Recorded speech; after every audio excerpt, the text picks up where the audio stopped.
Hey guys, this is Colin from Blackjack Apprenticeship, and I've got on the podcast today the Phoenix. How you doing, man? Doing great. It's great to be back.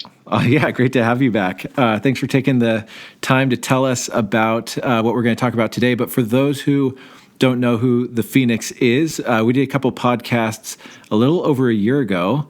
And in those podcasts, we talked about kind of your move from your doing editing in LA to wanting to get out of that grind so that you could make films, and you became a card counter, and through card counting you were paying off all of your student loans and getting enough money to work on your dream. How's it been going in the last year?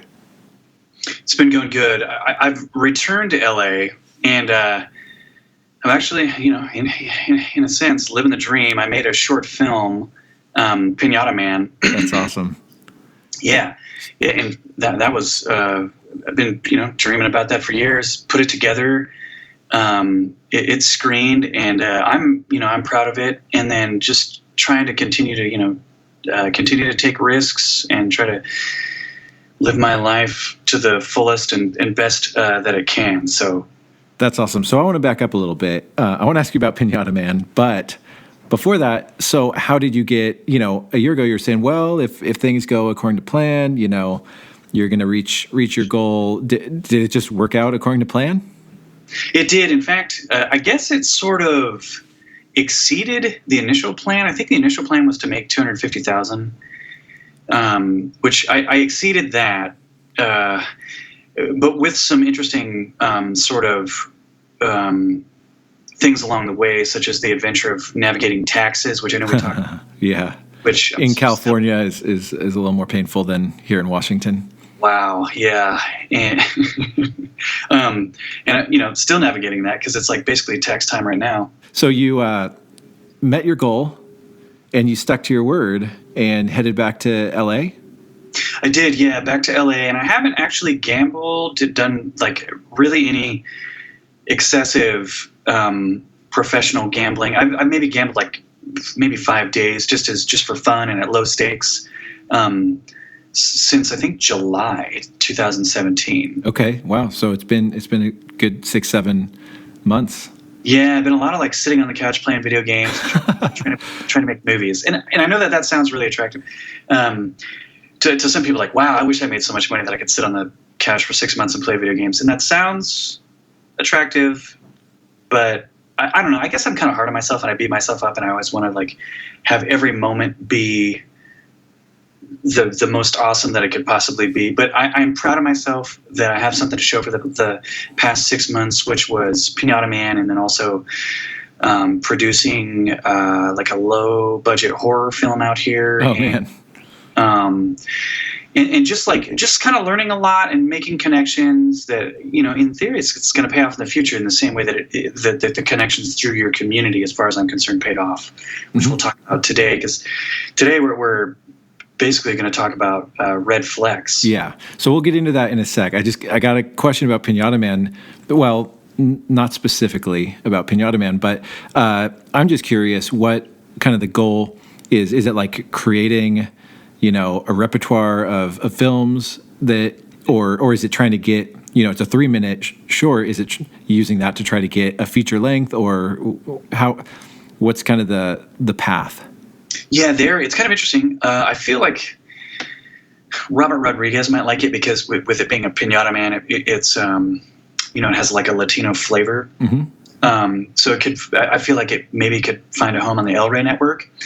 But I'm cool with it being like a TV show or a film. Right now I have outlined a film for it, like if it were to be a film. Mm-hmm. But what I had submitted it to was sort of this festival in terms of, instead of sitting on the couch playing video games, there's this festival where every month down here you have to create new content. Okay. And I like that because it keeps you honest. Mm-hmm.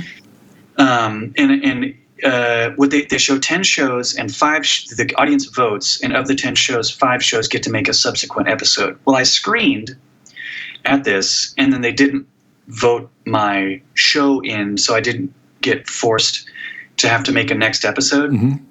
So now it's just basically I can start from scratch and make something new. But still, like, you never know. Like, maybe it was just that audience that sure. didn't like Pinata Man, because that's a very interesting audience, the Channel 101 audience. They like very, very extreme content, and that's why I was thinking it would find a home, because like the concept of a guy that can turn himself into a piñata at any point in time is so unusual that I felt it would.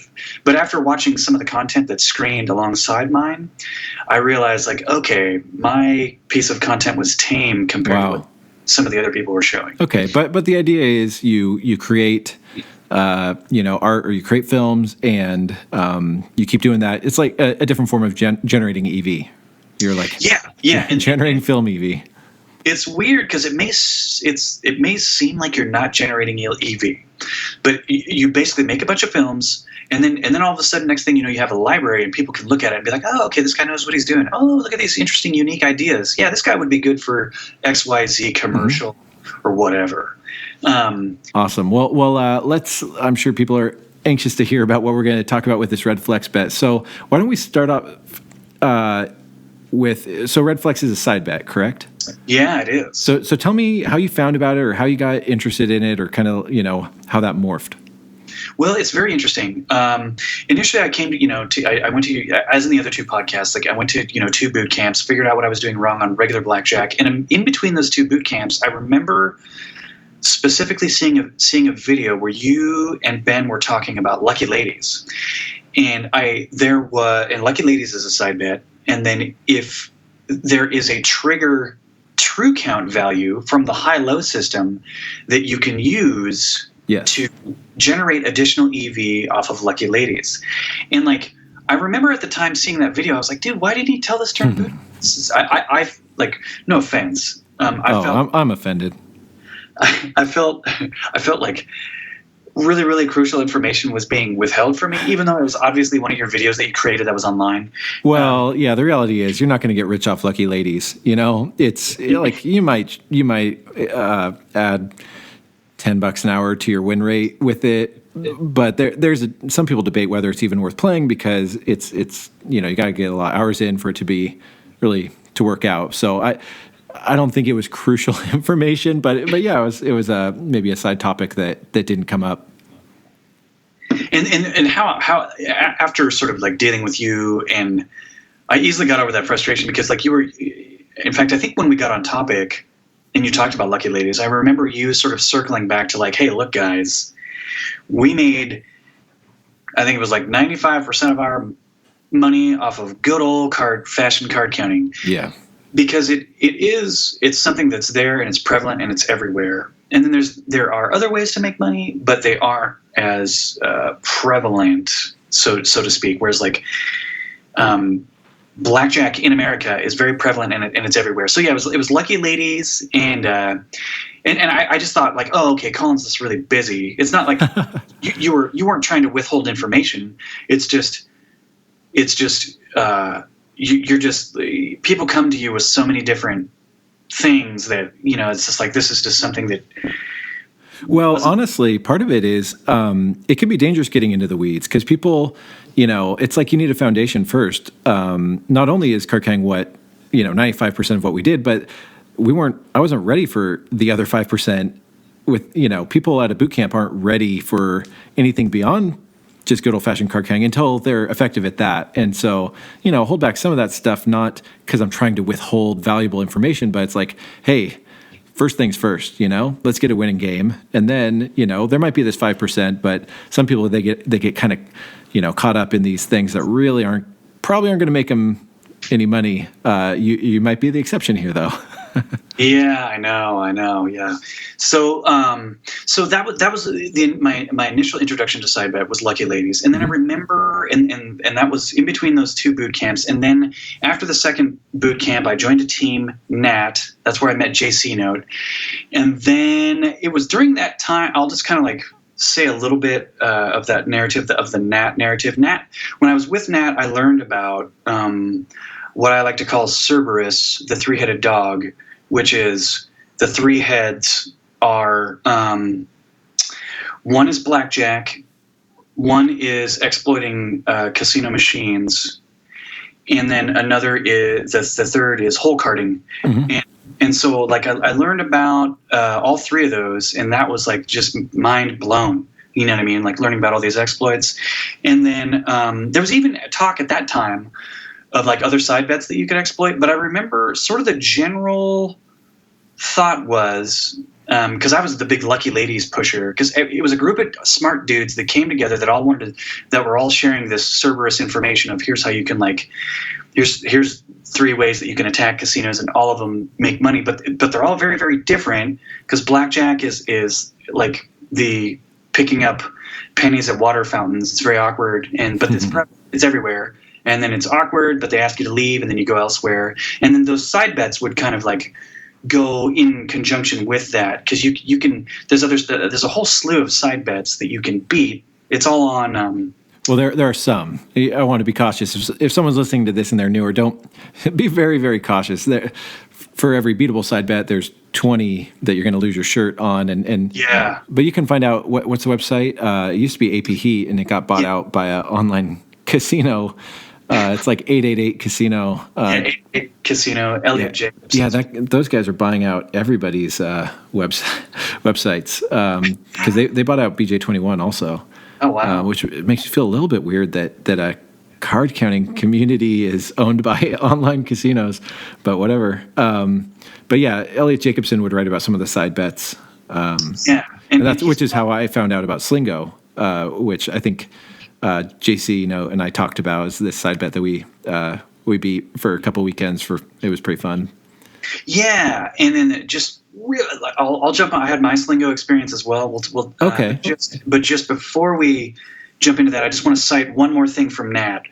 From the Nat experience, I actually did a little bit of hole carding and sort of got introduced to, since things look different, the ways of making money and extracting money from casinos, I got adjusted to what it's like to extract money off of sort of a jackpot-based betting pay table.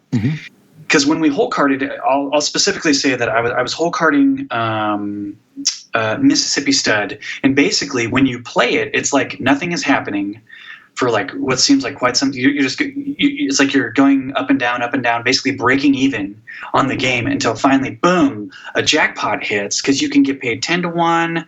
You can get paid up to 500 to 1, I think it was, on a Royal Flush if you ever got that, which was amazing. Usually the highest you'd get was quads, which I think was 40 to 1 if I recall.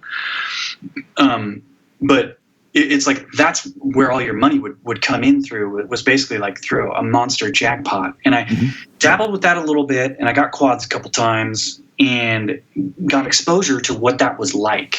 Okay. And that was on, and then I got done with Nat because I was unsatisfied with how much I was getting paid. But it was a huge, like, great learning experience, obviously. So I want to back up real quick because people might not know what we're even talking about with hole carding. So let me I'll break it down. We've said a few things. I want to make sure people are tracking. So side bets, if you ever played a blackjack table and it's got a little circle next to it, and it might say for various, hand combinations or your card and the dealer's card, you can get these side payouts. And in general, the casino has a massive edge with side bets, but there are a few that are exploitable through either high-low card counting like we teach, or through learning, like the Slingo thing, we had to learn a different count, and it was really fun.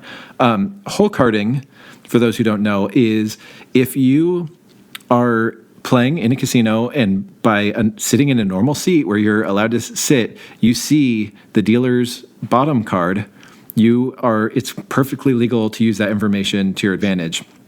So what the Phoenix was saying is that Mississippi Stud, he had learned how to play it if he was able to see the dealer's bottom card to use it to his advantage. And the jackpot thing with Lucky Ladies and with Mississippi Stud, you make most of your EV when you hit one of those really high payouts, and so you can go hours and hours without hitting it. But then, boom, it's payday when you hit one of those. Is that kind of what you were getting at? Absolutely. And yeah, I remember that just being so much fun and seeing the sort of the potential of that. And also like, oh, that's a different way to make money. And also even just how different it was farming sort of the the machine exploits that we were doing, slot machine exploits, and also I guess just getting exposed to the poker language, like full houses, flushes, low pairs, high pairs, and all that stuff, as opposed to just like numeric values associated with blackjack. Which I'm curious if I'd even be a good poker player now. But anyway, so I got off the team. Got exposure to that, and had that knowledge in my arsenal, and went on my own. And Sub-Zero, who I had teamed with prior when he was like 18. We'd played together, and then he was just turning 21 at the time in October 2015, and I was like, all right. I was like, that's it. I'm done doing motion graphics. I want to go full time, because I think Joe 748 was such an inspiration, making so much money playing blackjack. I was like, all right, I'm going to do this. I'm going to get debt free. I'm going to do blackjack full time, despite my pay raise and my graphics getting better, my skill set getting better. I was like, man, I just got to get out from under this financial burden of like somewhere in the neighborhood of $50,000 that I owed for college. And it's like, I'm going to go on the road. We're going to do this. And then, so for a month, I was buds with JC. We kept in touch, and he had mentioned about your and his experience with Slingo. And we're like, all right, dude, we're out on the road playing blackjack. Let's do Slingo in there too. And so we would, in between just grinding on blackjack, we would practice during our practice times together. We would practice Slingo, and we'd get on the phone with JC, and he's like, yeah, here's what you want to do. And it was, you would aim. He learned, Sub-Zero learned you learned one of the side counts, and you learned the other. Yeah, he did 21, and I did 18. And because apparently those yielded the most revenue in return. That's what JC Note had told us. Yeah, those were the two highest EV. And if you even played them at the table together, you're getting this monster, because you could bet, you see the other person betting, and you're like, yeah, I'm betting it too. If they clearly see the high count, and so you can like really rake in the EV per hour. Yeah, and we did that. We sat right next to each other, both bet 2 spots. Because your main blackjack bet at this one casino that has it up in Oregon had to be $3, and then on the side bet you could bet. I think it was a maximum of 10. Yeah. And when I would bet the 18, he would bet the 18, and when he would bet the 21, I would bet the 21. And then sometimes it's very interesting. You'd bet both. Yep. Yeah. Well, because they both, if the shoe is rich in 10s and 8s and aces, then you would bet both. But it's pretty crazy the way that, when you got two people playing it, betting $10 on this side bet, you guys are, you can, with two people, be making a couple $100 an hour. I mean, it doesn't really exist anymore, but it was kind of a fun little, the guys that made that side bet didn't realize, how easy it was to exploit it. Yeah. And basically in 2 hours, after I want to say like a week or two of practice, or just moments of practice. It's not like every day for, it's just like 2 weeks, like a week of practice, meaning like 10 or 15 minutes a day. Yeah. We would practice the count systems, and we would test each other, and we would just make sure we were sharp before we went in. And we sat down for 2 hours, and I think we made 2,000 between the two of us. If I recall, I think I made 800 and he made 1,200, or vice versa. Man, you guys probably got not too far off from EV with, he had the little bit higher EV side bet and crushed it together. That's awesome.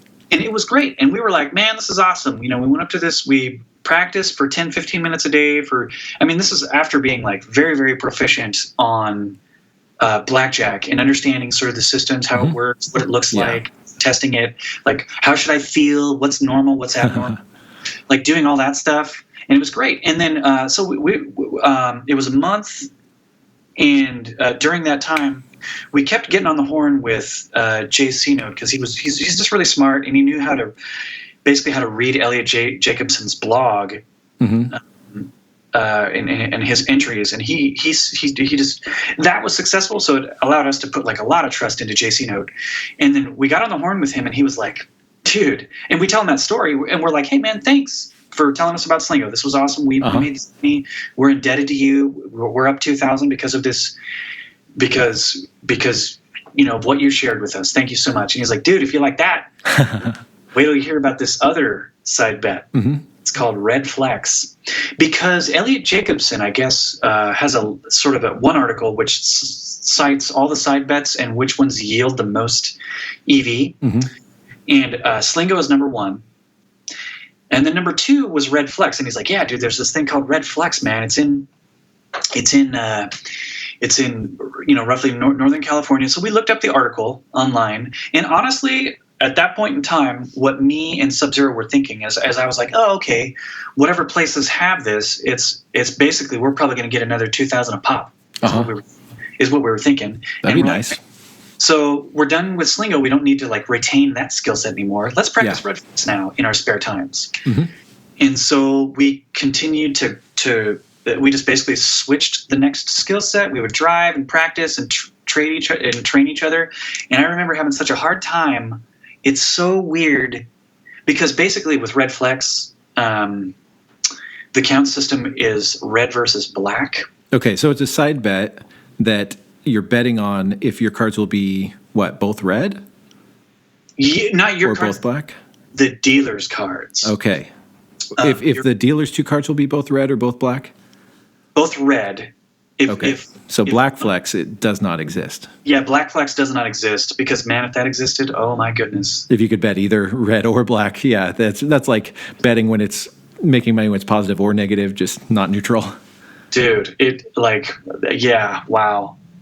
I got you a little excited about. Yeah, man, because you'd literally make double the money. Yeah. And if that existed. So you're basically looking for a positive red card count. Is that correct? Yeah. So basically, if a bunch of black cards come out first, a bunch of red ones will come. But it's not like It's not like if the last round was a bunch of black cards. You start at the beginning of the shoe, and you keep a running and a true count, or just a running count. Yeah, it's a running count and then a true count. Yeah. And then, And basically, this game is advantageous at a true one and higher. True one of red to black. Yes. That is so funny. Yes. So it sounds pretty easy to learn. Like if you can learn high-low, you can learn this side count or this counting system pretty quickly. And I guess the differences are in high-low, you skip over the 7, 8, and 9. Yeah. Whereas so you're counting every card. Every card. So it's like in that sense, it's maybe a little more mental energy. Well, I would say that because of the trade-off, I'll say this: if it's true one and high, it eventually got to a place to where, for me, it was and I guess I'll get into this. It was either on or it was off. Yeah. And a true one and higher, it was I would bet full blast. Mm-hmm. But if the dealer has 2 red cards, you would win that side bet, and then for every subsequent red card that they would build. The hand with the payout would get larger. And let me talk about that real quick, just because it's specific to today's podcast. If they had 2 red cards, that's automatic win. So just win. And then 3 red cards. There was 2 different pay tables. And I guess I'll just cite. They were both positive EV.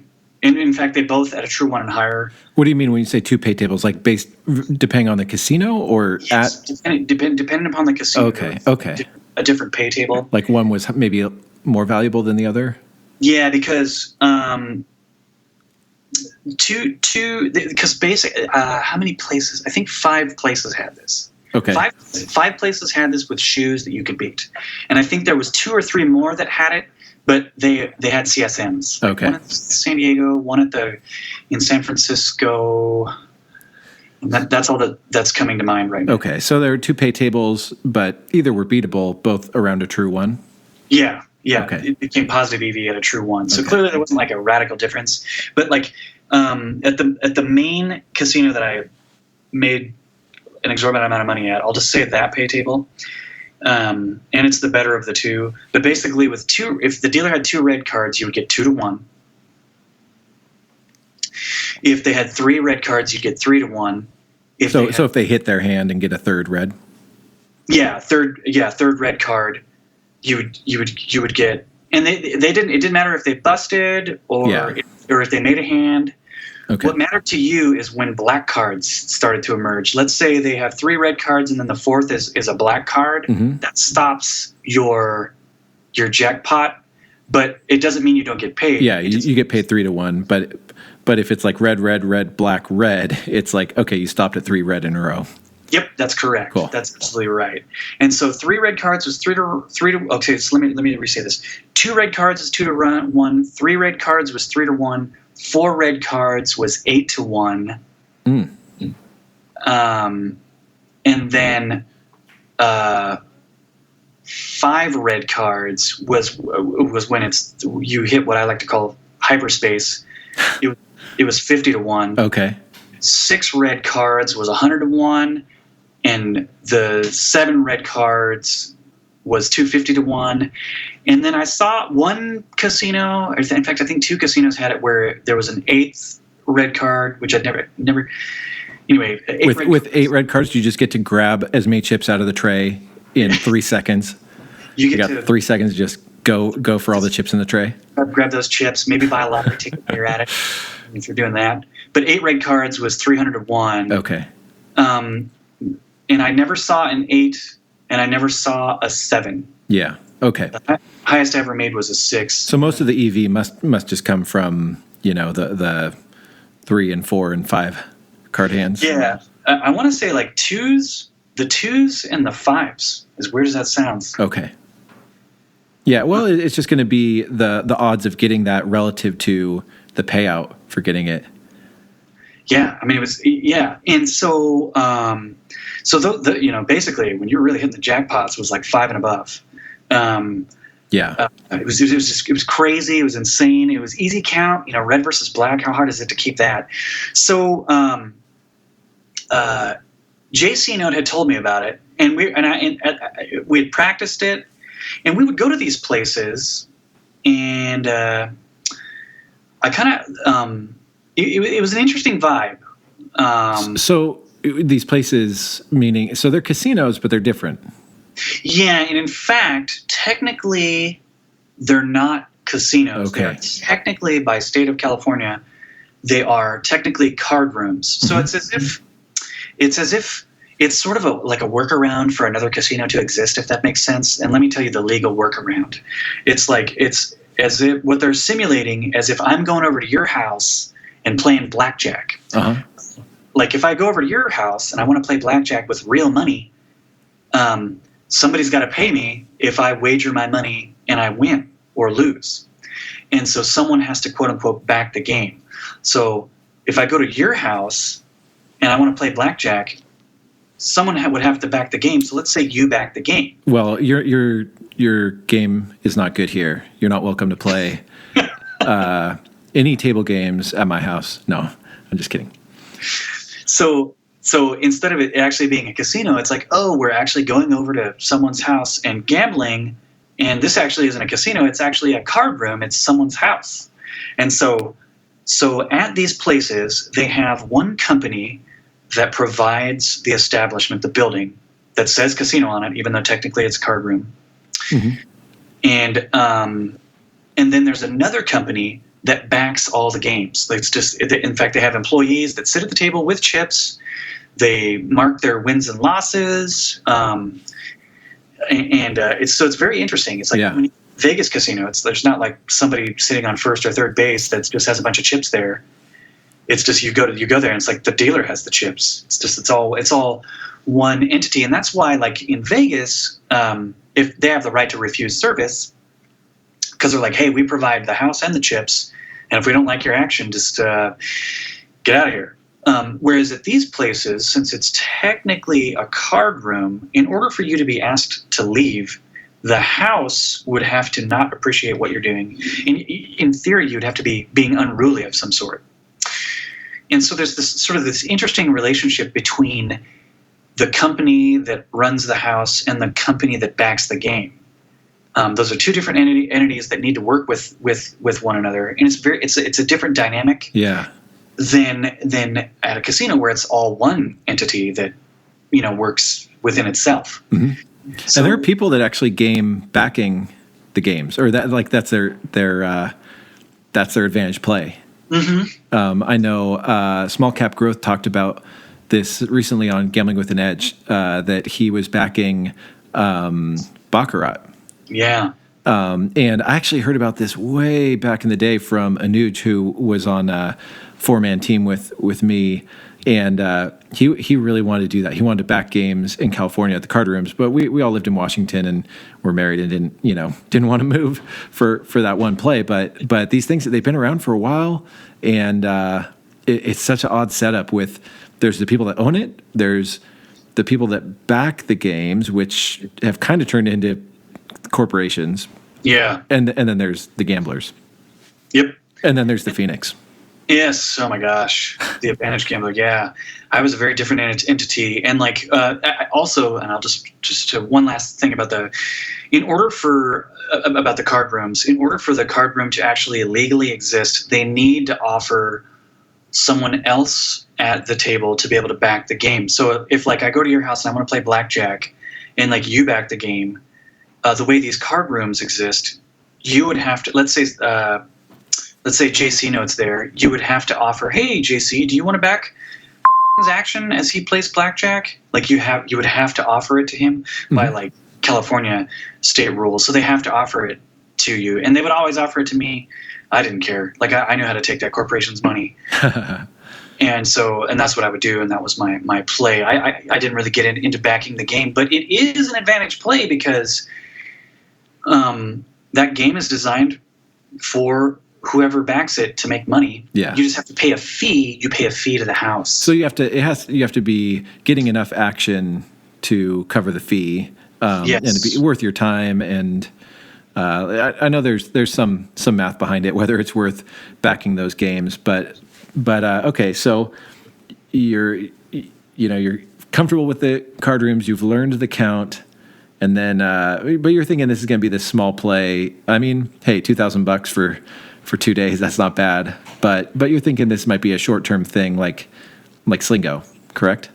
Yeah, exactly. Me and Sub-Zero, we trained each other. We became proficient in it, and just like we did in Slingo, and we would play it. We went to I think this was 5 places that had it because basically it got to where it's card rooms. Also, legally, they have to post information about their places online, and there's a California website. In fact, there's card rooms exist in Washington, California, and Florida, as far as I know. And because they are state-based companies and they're not sovereign nation Indian land, they have to post this information. That's another thing that's exclusive to them. So basically, I just went online to this website, found all the places that had Red Flex, and there was 5 of them. And so we acquired all the spots. We made a Google Maps, and we would just blow through, and we would play them, and we would just make a couple, $100 here, $100 there. We didn't really think, we really didn't think much of them because there was limits on them, and it's weird. I will say this: whereas with card counting, there is a CVCX where it's basically there's a calculator. What you should walk away with. With Red Flex, there's just the Elliot Jacobson article. Yeah. Well, with CVCX, what your expected value is over many hundreds of hours of play, but at least you can have confidence, okay, this is what the math says this game is worth. With Red Flex, you got a blog post. Yeah, you got a blog post, and you just can't type. There's not let me type in the info. Yeah. This is what I'm going to walk away with here.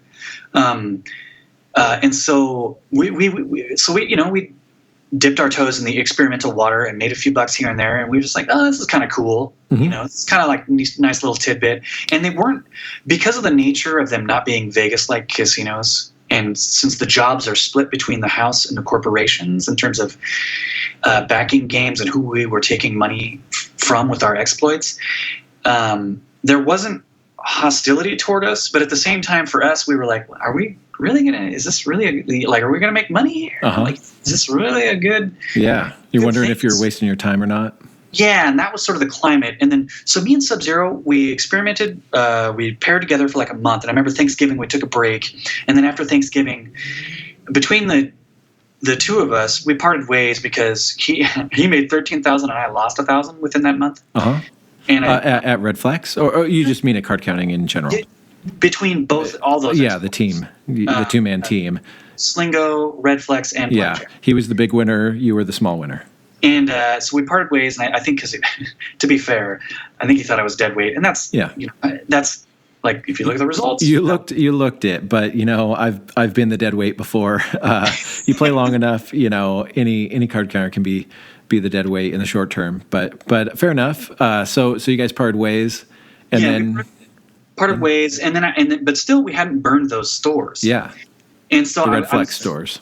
Yeah, the Red Flex stores, and then I paired with JC Note. Yes, best thing you ever did. Yeah, dude. Oh my gosh.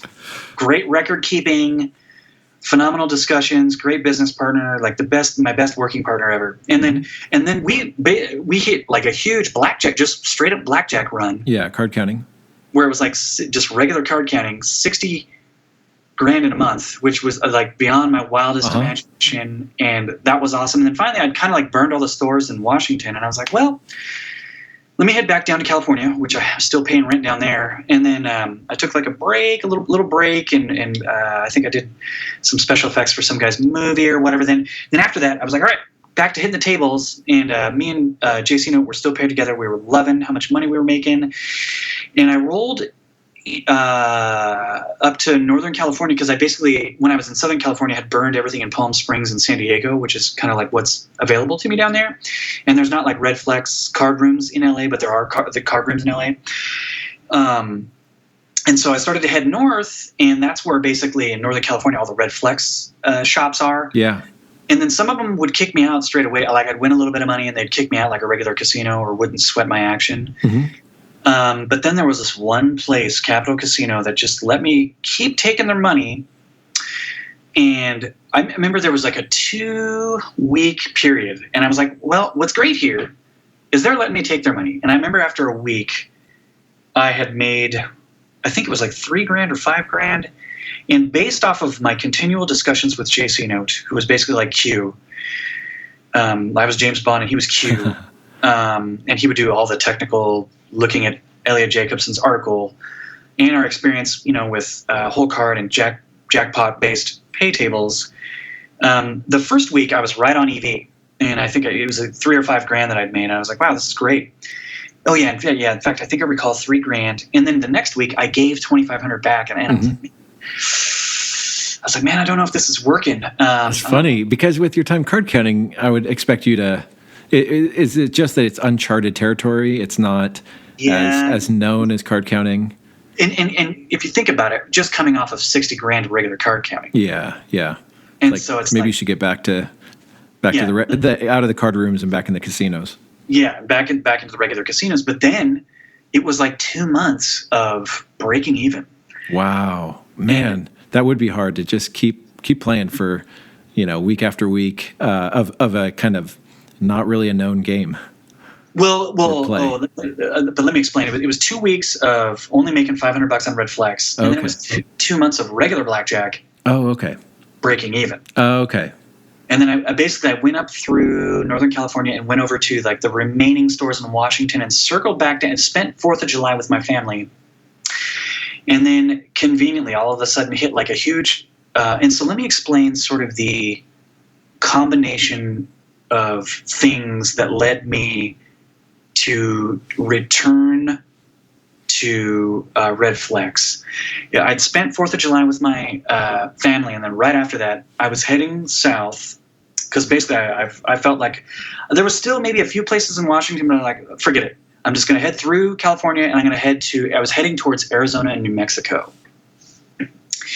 But I hit like a big win for that time because it was 2 months of breaking even, and then all of a sudden I had an $8,000 day. Okay. A little after July 4th in Northern California. I think it was Rolling Hills and some other weird. Okay, card counting. So you had some big wins. It was $6,000 at Rolling Hills and $2,000 at this Feathers, not Seven Feathers again, but like some other Northern California casino. And the penetration was really bad. And I was like, I'll just take my $2,000 here and call it good because I was like, I don't know if this is like a beatable game. Yeah. Because it looked like they were chopping off like 2 decks. Mm-hmm. And I was like, all right. I was like, great, $8,000. And I was like, well, that one place like lets me keep doing what I'm doing there, Capital Casino in Sacramento.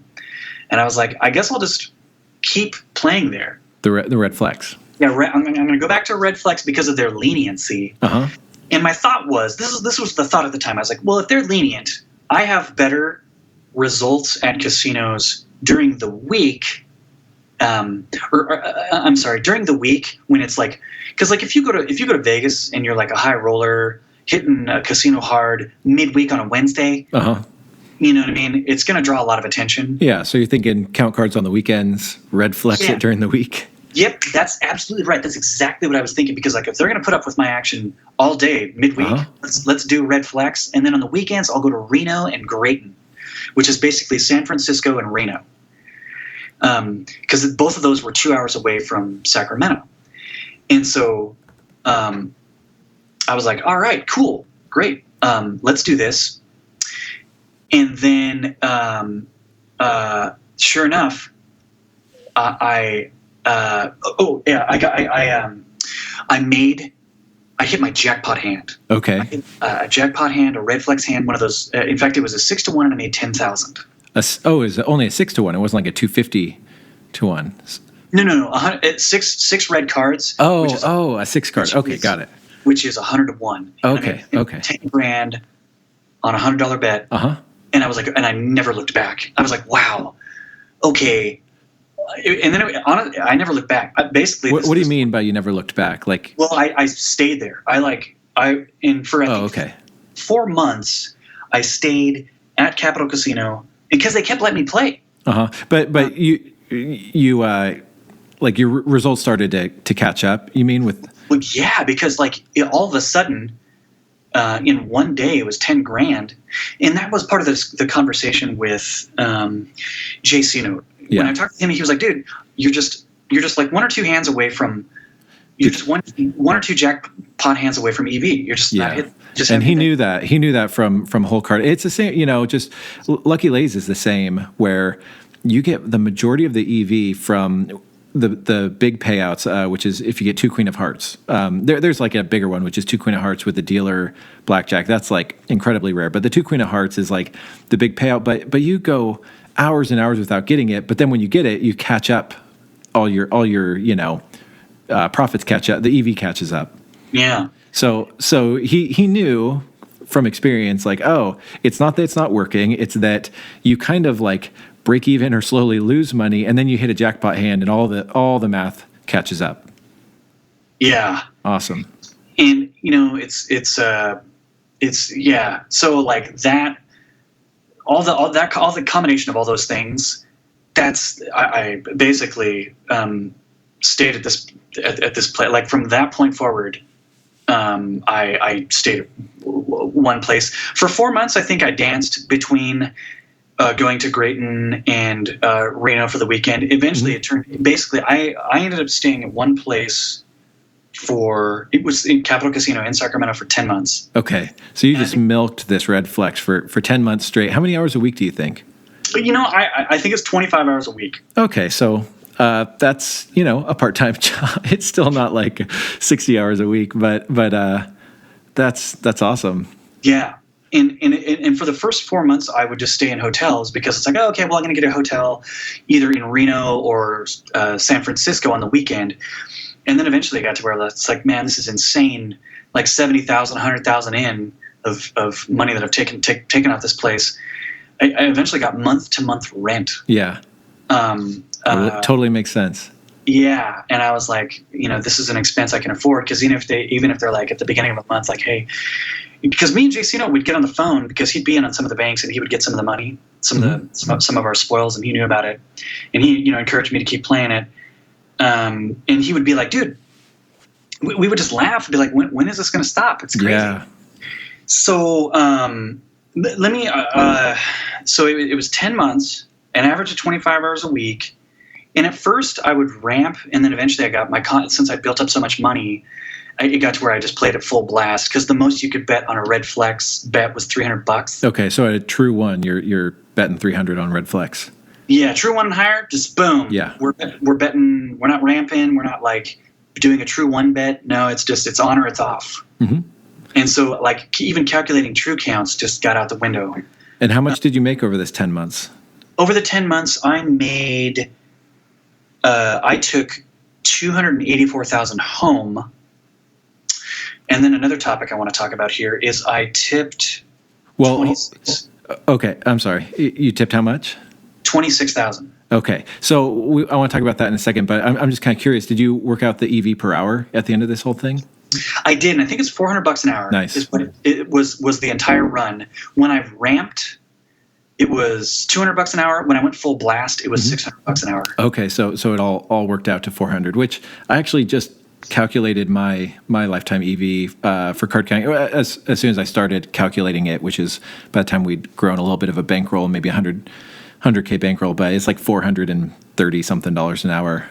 So doing that at one casino, 25 hours a week, sounds like a pretty sweet gig.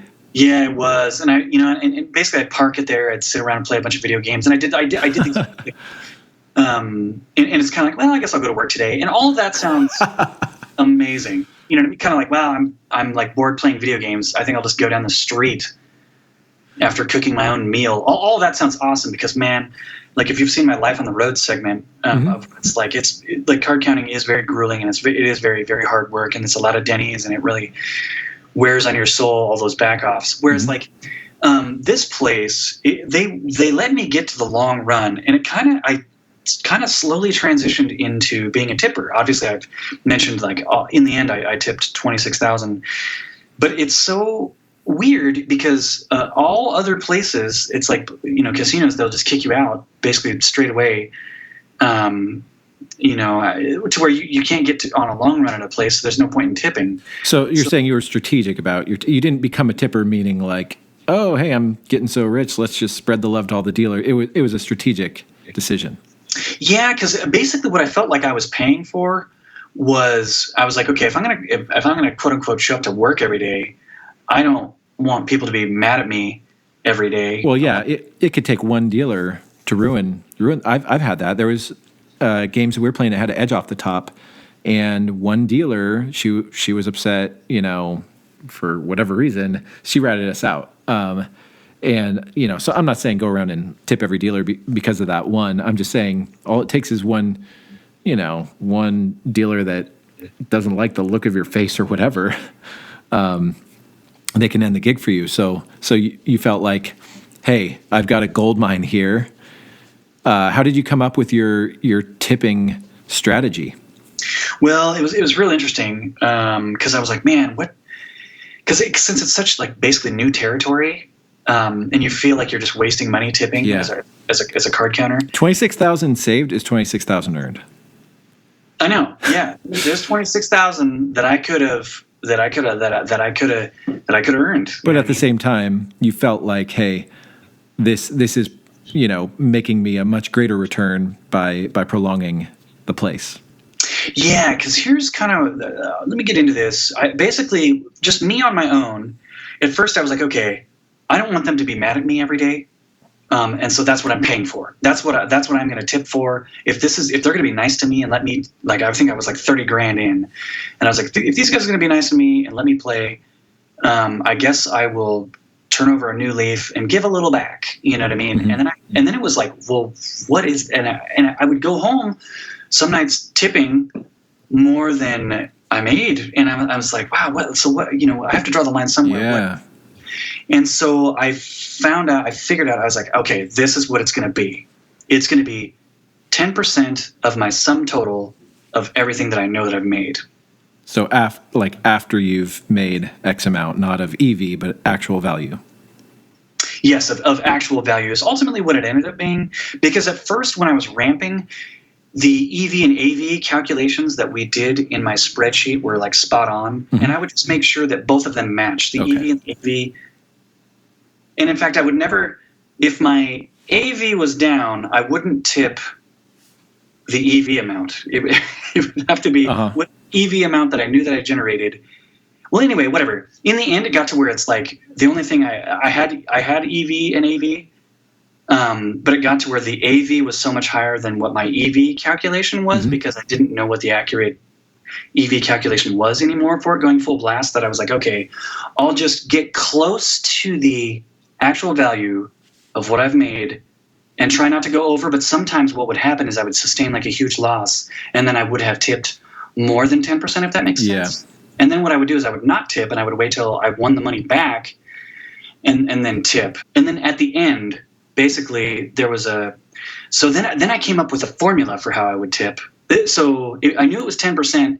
And then it was like, okay, basically if you gave me, and I even like experimented with tipping, like in terms of like, I like worked with the dealers. I was like, hey, because at one point in time I was trying to do this thing where it was like, I'm going to just give them $5 every time a new dealer comes up. Mm-hmm. And I'm just going to write all this stuff down, keep track of it. And then I'm going to spread it like mayonnaise, because then it's fair and everybody likes me and everybody's getting stuff. And what they ended up liking was they liked getting paid on a 5-card red or higher. Oh, okay. So you tied it to when you were getting paid big, they would get a piece of the action. Hey, these dealers wanted to gamble. Yeah, they liked it. And yeah, because like instead of like spreading it around like mayonnaise, like anytime a dealer comes up, here's $5, mm-hmm. They're like, what's this? It seemed insignificant. But what would happen is if I would get a 5-card red, I would tip $300 to the dealer that gave it to me. And there's 3 tables here, 4 dealers, because 1 dealer would break the 3 dealers that would deal. And then the other 3 dealers would get $100. That's interesting. And if I got a 6-card red, I would tip whoever gave it to me $600, and then everyone else would get $200. And then if I was to get 7-card red, I would tip whoever it was $700. This never happened. I never got this. Yeah. But this worked it out. I just want to say it's so interesting with the dealers that they preferred that. You know, the reason gambling is so addictive is because positive random reinforcement is the most powerful form of psychological, reward or. There's positive and negative rewards, positive rewards and negative reinforcement. Random positive is like the most addictive.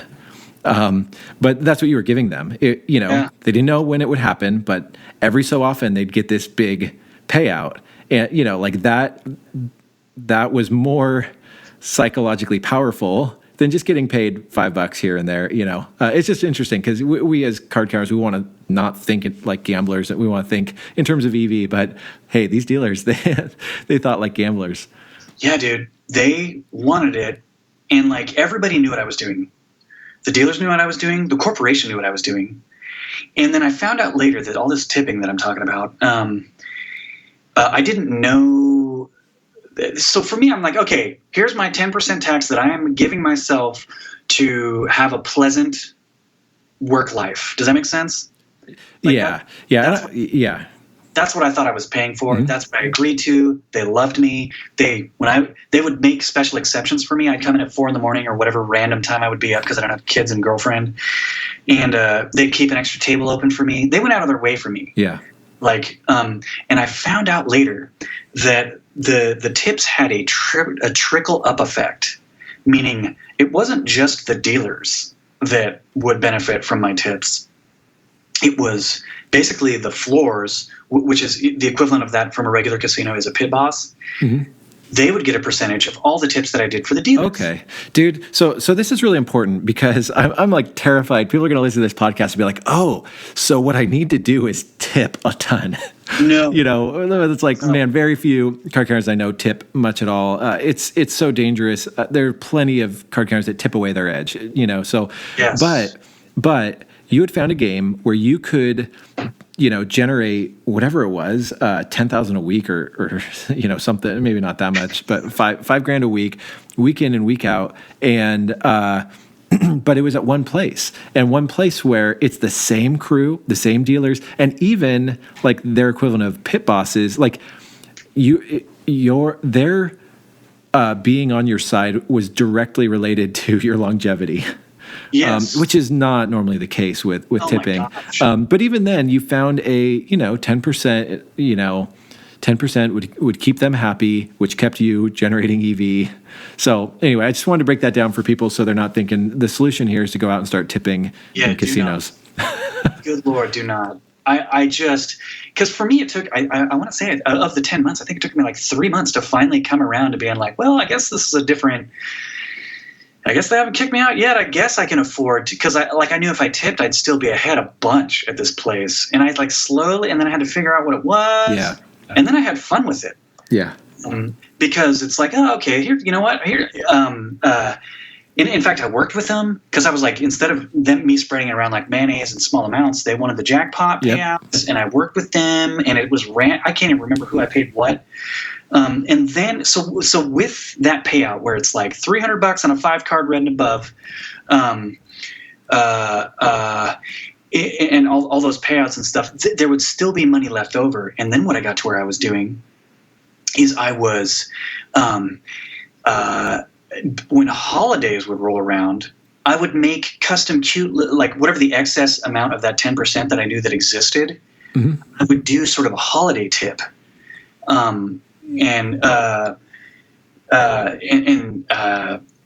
that was cool. Like, that was like really fun. It all started with not this Super Bowl that just happened, but last year's, or even before that, it was like Thanksgiving. I think 2016 is when it started, and then I really got creative around February. And I would go home and I would make like these cute little cards. I remember I did one for February, and I did this card that said February is for females and fellas. Yeah. And so I came in with custom cards for all the blackjack dealers with a $100 tip in it and a $25 Valentine's heart of chocolates from See's Candies and a $25 gift card for wings for the Super Bowl for Wingstop.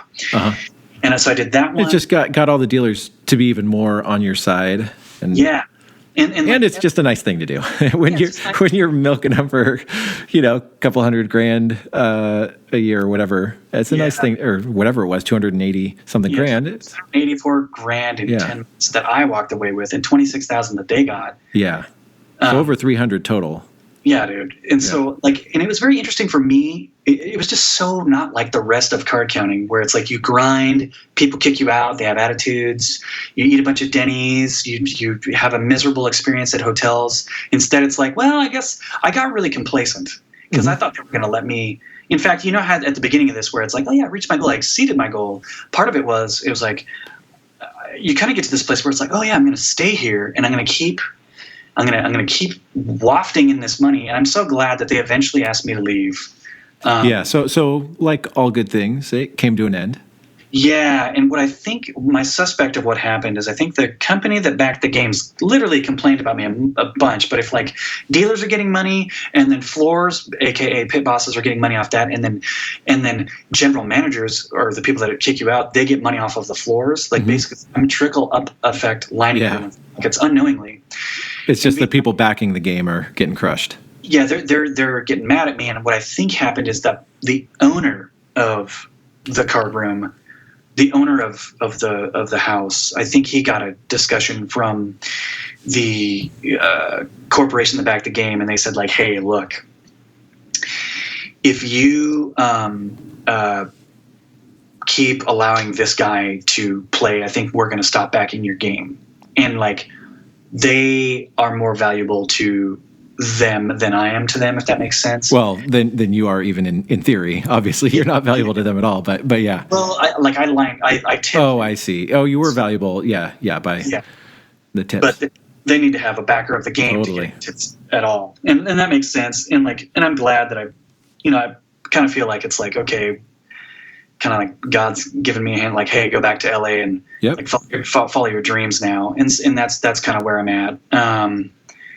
And it's nice to have, initially, I like in terms of like me seemingly luckily sort of creating my own luck here. I used to be jealous of other people's stories, but now I have this story, and so it's like I'm not jealous of it. I have no right to. Well, I mean, first off, thanks for sharing this. It's like really fun and interesting. But I think you hit on a good point, which is, a lot of people could be jealous and say like, oh man, where's my red flags? But honestly, every card counter I know, maybe it's not a one casino that you're going to make $300,000 at in 10 months. But you make your own luck. You get out there, you generate EV, you think like an investor, you find what the options are, and everybody I know finds something, whether it was Joe 748 finding a place that he stayed at for 7 weeks straight, and milked them for 50 grand, or whether it's, there've been places that let me play a lot more than I would have ever imagined. And the things always come to an end, but you get out there, you generate EV, and you're going to find your own, unique opportunities if you put yourself out there. Yeah, it's because you know what? I'll say this, because I had a discussion with Joe 748 and Small Cap. Both of them guys literally had the same experience as me, which is sort of that 2-week period where they basically broke even. Like I made $500. They had the same thing, and it was the same thing. Since there's not like CVCX for it, they just left. Oh, interesting. Oh, so you're saying they both had the same experience at Red Flex, but they moved on. Oh, fascinating.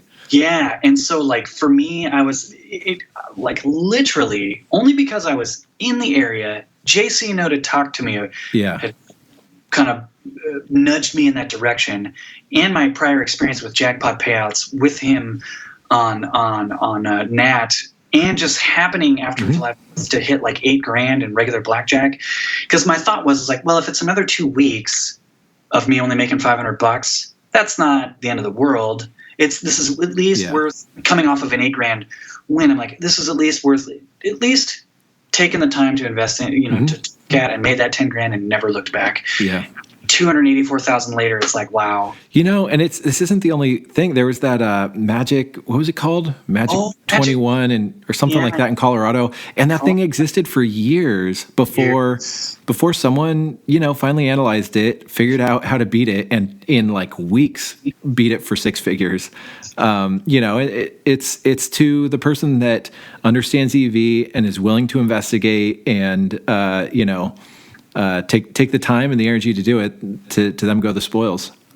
Yeah, and there's guys out there that I know right now that the difference for me, I'm like, I want to be a paid filmmaker. I just want to break even getting paid to make films. That's like the ultimate dream. That's all that, in the end that really matters. Money is just money. Yep. But there's guys that I know that are out there learning their own exploits. Because in fact, when I was doing Red Flex, there was this one guy, I just won't say who it is or what the exploit was, but he was telling me about it. And like, I knew I was wafting in Red Flex money. And so I wasn't in any way, shape or form envious of like what he was, but he was so excited and he just couldn't keep quiet about it that he wanted to share with me. And I was like, bro, your secret's safe with me. But I didn't say that the reason why his secret was safe with me is because I was making way more money at the time. But that guy now, with just keeping his eyes peeled and being smart, is creating his own luck in the same way that I created my own luck here. Totally. That's cool. Yeah. I'll reiterate, most of my friends, 95% of the money they make is good old fashioned card counting. That's the teams I've won, the 4 million that my teams have taken at casinos. 95 or maybe even 99% of it was good old fashioned card counting.